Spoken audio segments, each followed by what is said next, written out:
For me, the most amazing experience is being able to give somebody a flavor they've never had before that's new and kind of opens their mind. When I feel like I've had the best success, when they have that new flavor, but yet it brings back a memory somehow. And you see that you're opening up to something in a person. I think being able to put that into a bottle is really special for us. When I started teaching myself about the distillation process, I was really surprised that so many of the brands that I thought of as very high quality were actually just buying in factory-made ethanol, flavoring it a little bit, often with artificial flavors, and then redistilling it in a sense. To me, that wasn't the way that I wanted to make anything. Starting from the beginning, I think the Koji process is one of the most important ones that we do. The really beautiful floral, sweet flavors that the Koji brings gives us a very strong backbone to our spirit and pairs very well with the Belgian Saison yeast that we use.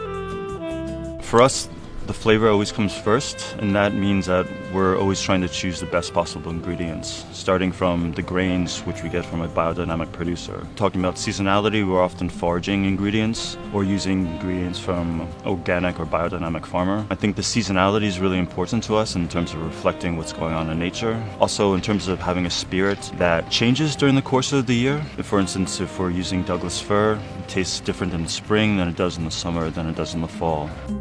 The idea that spirits don't have vintages, I think, is very strange. I mean, it would be great if people could talk about the 2017 vintage versus the 2018 or the 2019. That's really exciting. And to have that showcased in our spirit, I think, is just a more honest way of approaching things.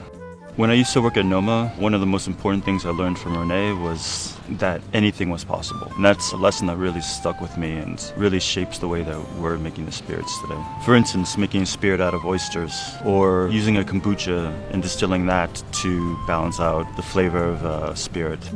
Working as a chef, we spend so much time creating these beautiful flavors and perfect experiences in a restaurant, but it's this evanescent experience, kind of like the theater, where it's something that you can only have in a single time and place and then it's gone. What I think is really special about what we're doing is we're trying to create those same kind of flavors, but being able to put it in a bottle. And then you have something that you can hand and give to a friend and share that experience with someone.